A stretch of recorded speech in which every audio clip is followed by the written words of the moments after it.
சென்னையில் ரவுடி சிசிங் ராஜா போலீசார் நடத்திய என்கவுண்டரில் சுட்டுக் கொல்லப்பட்டிருக்கிறார். ஆந்திராவில் நேற்று கைது செய்யப்பட்ட நிலையில் சென்னைக்கு அழைத்து வரப்பட்ட போது போலீசாரை தாக்கிவிட்டு தப்ப முயன்றதாக கூறி போலீசார் துப்பாக்கிச்சூடு நடத்தியுள்ளனர். இந்த துப்பாக்கிச்சூட்டில் அவர் உயிரிழந்திருக்கிறார். ஏற்கனவே ரவுடி திருவேங்கடமும் இதே வழக்கில் கைதாகி அவரும் என்கவுண்டர் செய்யப்பட்டார். சம்பவ இடத்திற்கு அழைத்து சென்ற போது எப்படி கொலை நிகழ்த்தப்பட்டது என்பதை விவரிக்கின்ற போது போலீசாரை தாக்கிவிட்டு தப்ப முயன்றதாக கூறி திருவேங்கடமும் சுட்டுக் கொல்லப்பட்டார். தற்போது இதே வழக்கில் தொடர்புடைய மற்றொரு முக்கிய ரவுடி சிசிங் ராஜா தற்போது என்கவுண்டர் செய்யப்பட்டிருக்கிறார்.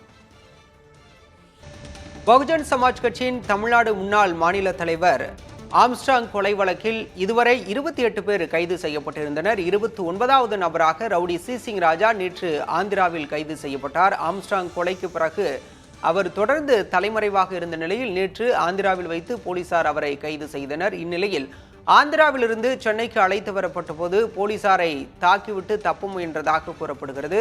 அவர் ஆயுதங்களை பதுக்கி வைத்திருந்த இடத்திற்கு அழைத்து சென்றதாகவும் அப்போது போலீசாரை தாக்கிவிட்டு அவர் தப்ப முயன்றதாகவும் காவல்துறை தரப்பில் கூறப்படுகிறது. அப்போது தப்ப முயன்ற போது போலீசார் நடத்திய துப்பாக்கிச் சூட்டில் ரவுடி சிசிங் ராஜா கொல்லப்பட்டிருப்பதாக காவல்துறை தரப்பில் தெரிவிக்கப்பட்டிருக்கிறது. மறைத்து வைத்திருந்த கள்ள துப்பாக்கியால் காவல்துறை வாகனத்தை நோக்கி சிசிங் ராஜா சுட்டதாகவும் காவல்துறை தரப்பில் கூறப்படுகிறது. இதற்கு பதிலடியாக போலீசார் நடத்திய துப்பாக்கிச் சூட்டில் ரவுடி சிசிங் ராஜா என்கவுண்டர் செய்யப்பட்டிருக்கிறார். ஆந்திராவில் நேற்றுதான் அவர் கைது செய்யப்பட்டார். இவர் மீது ஏற்கனவே 5 கொலை வழக்குகள் உட்பட 32 வழக்குகள் உள்ளன. ஆற்காடு சுரேஷின் நெருங்கிய நண்பராகவும் இவர் பார்க்கப்படுகிறார். இவர் 5 முறை குண்டர் தடுப்பு சட்டத்தின் கீழ் சிறையில் அடைக்கப்பட்டவர் என்பதும் குறிப்பிடத்தக்கது.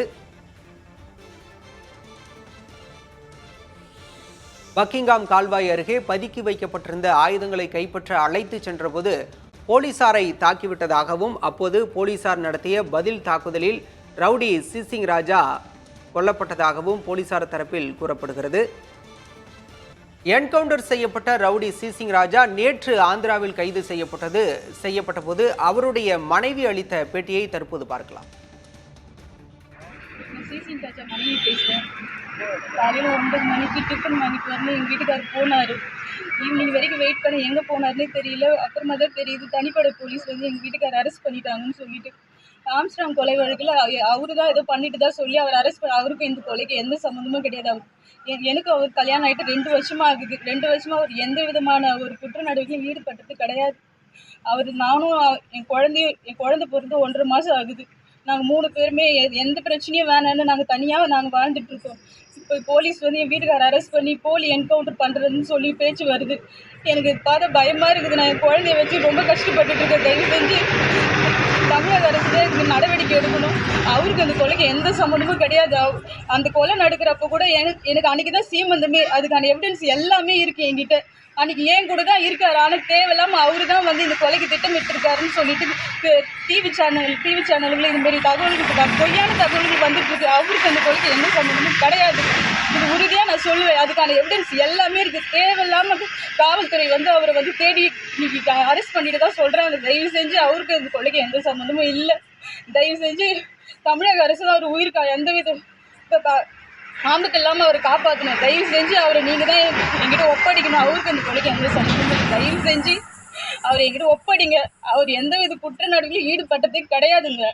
அவர் பொய்யான தகவலை பரப்பிட்டு தேவையில்லாமல் அவர் மேலே வழக்கு பதிவு பண்ணியிருக்காங்க. அவருக்கு இந்த கொலைக்கு எந்த சம்மந்தமும் கிடையாது. தயவு செஞ்சு அவருக்கு உயிருக்கு தமிழ்நாடு அரசு தான் நீங்கள் பாதுகாப்பு கொடுக்கணும். அவரை தயவு செஞ்சு என்கிட்ட ஒப்படைச்சிருங்க ப்ளீஸ். நான் இந்த குழந்தைய வச்சு ரொம்ப கஷ்டப்படுறேன். மின்னிலேருந்து தேடிட்டு இருக்கேன். எங்கே போனார்னே தெரியல.